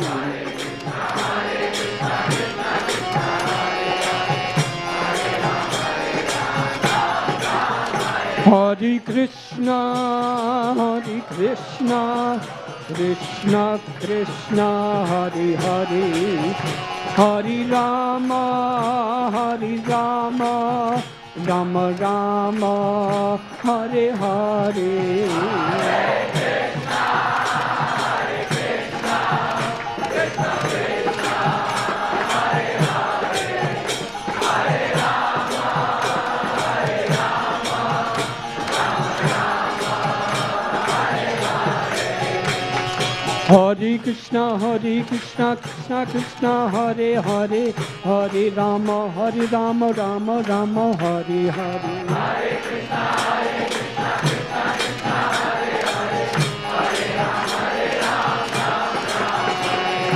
Hare Krishna, Krishna Krishna, Hare Hare, Hare Rama, Hare Krishna, Krishna Hare Hare, Hare Rama, Rama Hare Hare.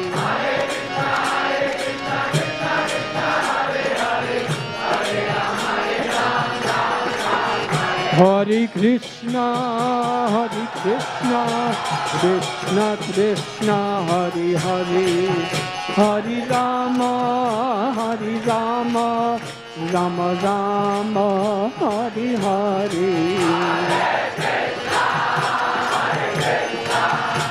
Hare Krishna, Krishna Krishna, Hare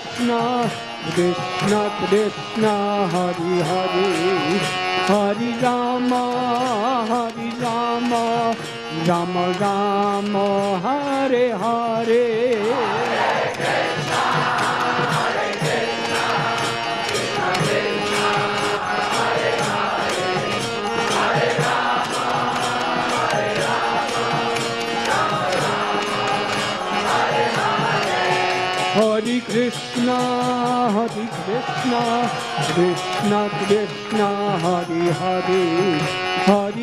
Hare Krishna,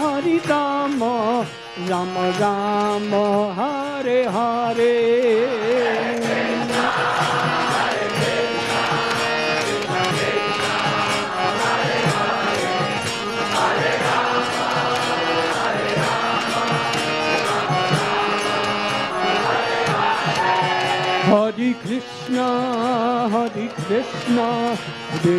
Krishna, Hare Hare, Hare Rama, Rama Hare Hare.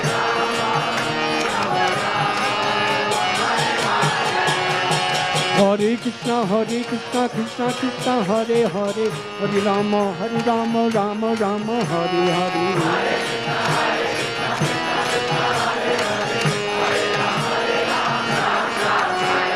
Hare Krishna, Krishna Krishna, Hare Hare, Hare Rama, Rama Hare Hare.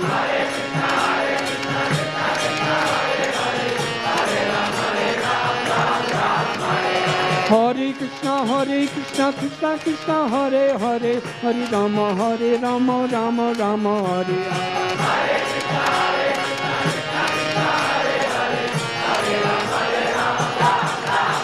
Hare Krishna, Krishna Krishna, Hare Hare, Hare Rama, Hari Rama, Rama Rama, Hari Hari.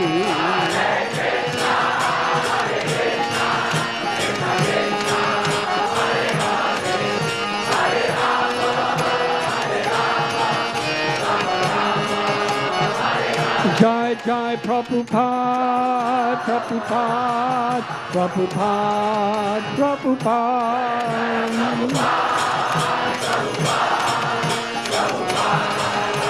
Nitai Gaura Hari Bo, Hari Bo, Hari Bo, Hari Bo.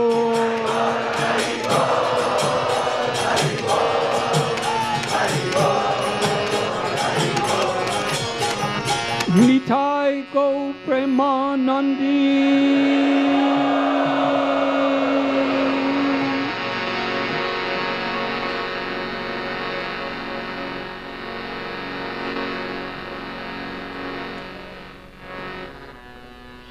Radha Gopinath Radha Gopinath Radhe.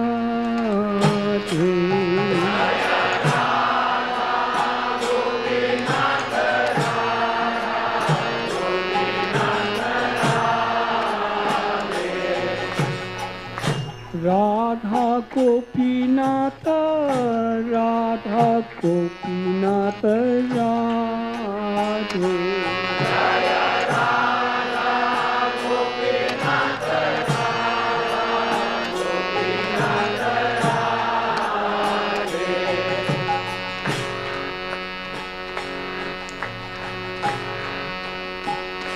Nitai Gaura Hari Bo, Hari Bo, Hari Bo, Hari Bo.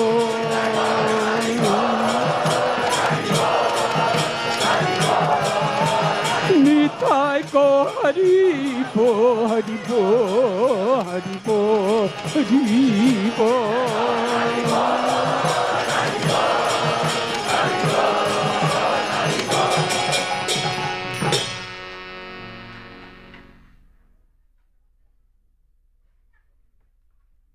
Thank you very much.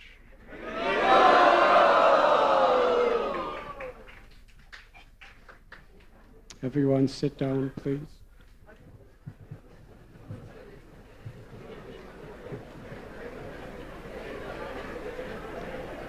We were speaking of the power and the glory of Lord Brahma.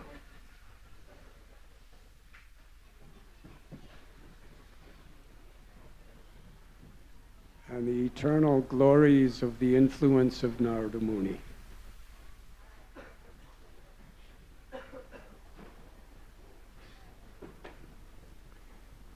Narada Muni always is around. He's timeless. He was there in Ram Leela, Krishna Leela, and at Srivas Thakur, he was there for Mahaprabhu, Sri Chaitanya's Leela. The time of Prahlad, Dhruva. But the greatness of Narada Muni, his ultimate aspiration, with all of his knowledge and all of his Shakti and all of his influence, he goes to Kusum Srovar, the places where gopis are collecting flowers. And after performing tapasya, he bathes there with the prayer to become a gopi.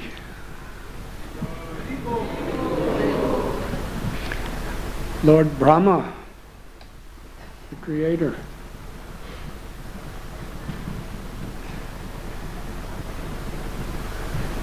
when he came to test Krishna and he stole the calves and the gopas, and he came back a year later, which was a moment for him, he saw the same calves and cowherd boys were still there playing. But he had already put them to sleep and kept them in a secret place. He was going back and forth trying to understand who they are. Krishna manifested himself for the whole year, identical to each boy. And Brahma was seriously bewildered by this situation. How is it? And he looked at one cowherd boy. And each cowherd boy has their own cows and goats and buffaloes that they would take care of. And this cowherd boy looked at Brahma and said, "Hey, Aja." Now, Aja means Brahma, who was born, in a supernatural way, but it also means a goat. So the way this boy said it, Brahma understood that he's saying to me that you may be the creator of the universe and all this, but in Vrindavan, you are not even near as important as one of the baby goats in my herd. That's the way the Brijabasis are thinking of Brahma.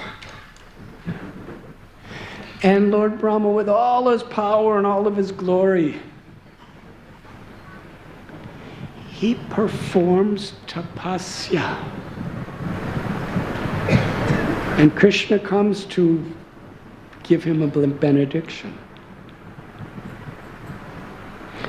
Now Brahma is residing in Brahmaloka. Compared to Brahmaloka, even Indraloka is like, a neighborhood in Bombay or something. It's very simple. Indraloka is gloriously, but Brahmaloka is the ultimate opulence of material existence. And he has so much power and so much health and so much everything. What did he pray? He prayed that Srimati Radharani and her friends and Krishna and his friends and all devotees for all times to come would step on his foreheads. And he would just assist them by just being the ground by which they can step upon. And his foreheads became the 4 hills of Barsana. During Krishna's manifested Leela, that's the way he was serving. The Guru of Gurus of this universe.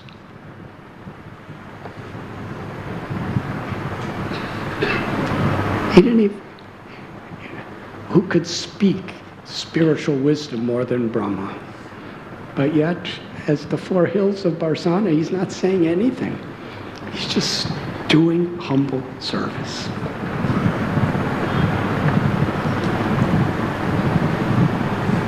And at one time he performed tapasya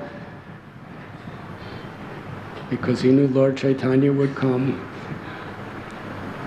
And he was given the benediction of being Srila Haridas Thakur.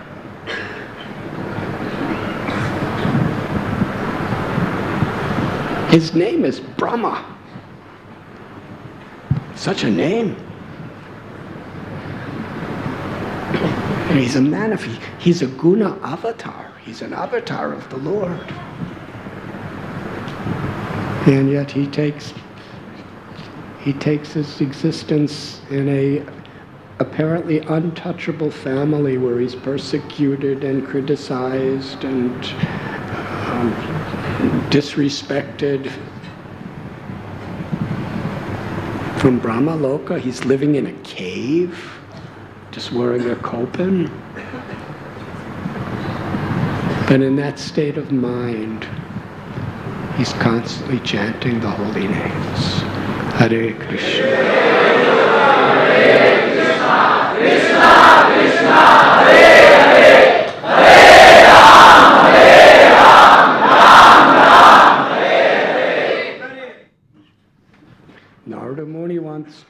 become a gopi. Lord Shiva, Gopeshwar Mahadev, he performs tapasya to have the service of a gopi. And Lord Brahma wants to be the dust under the feet of the gopis. And in that mood, he's always chanting the holy names, as Lord Haridas Thakur. So what is real greatness? Ahajano yenagata sapanta. Who's more learned and austere and full of yogic mystic powers than Lord Shiva? Who is more talented and learned than Lord Brahma? Who's more influential with better followers than Narada Muni? And why do they want to serve Krishna as gopis? They're simple cowherd girls.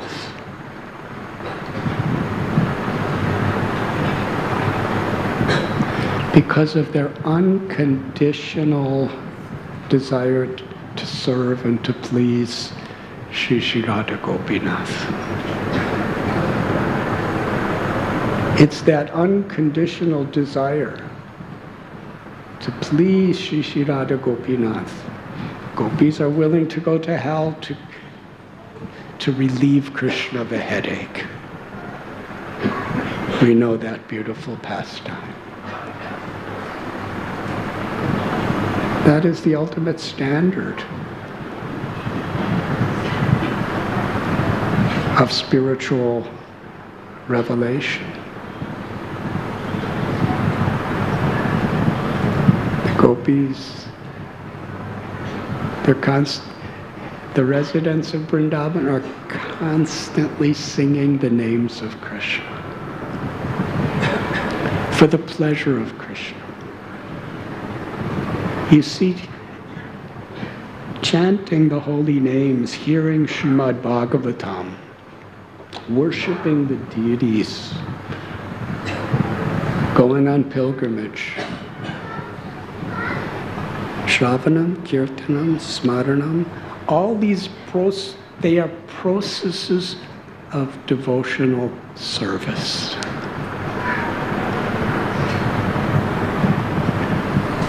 And we should always be performing these activities in this context.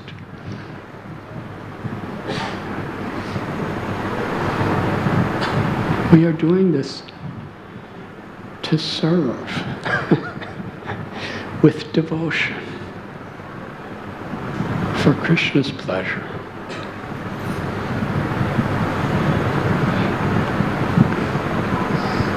Yes, we can discover our own true nature. When we discover our own true nature, we realize we belong to Krishna.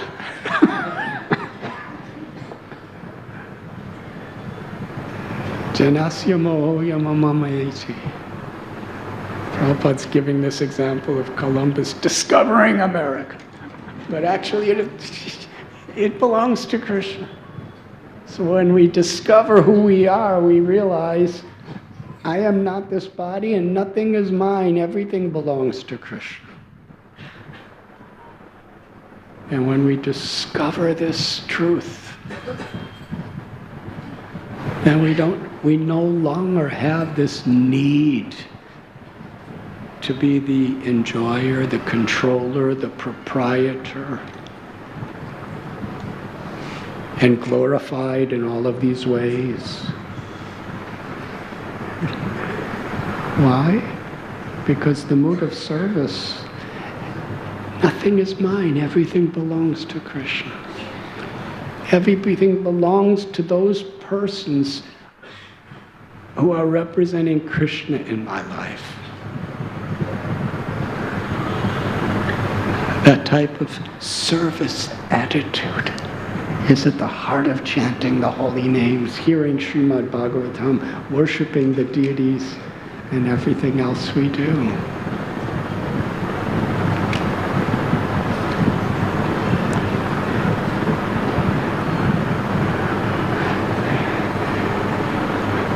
Brahma is most happy to be little hills where he could serve all Krishna and Radharani's devotees. Uddhava wants to be a blade of grass. He's an avatar of Brihaspati, the guru of the Devatas.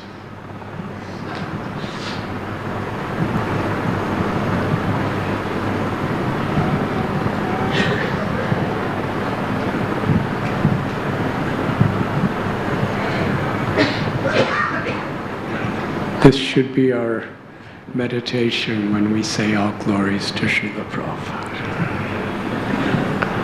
Thank you very much.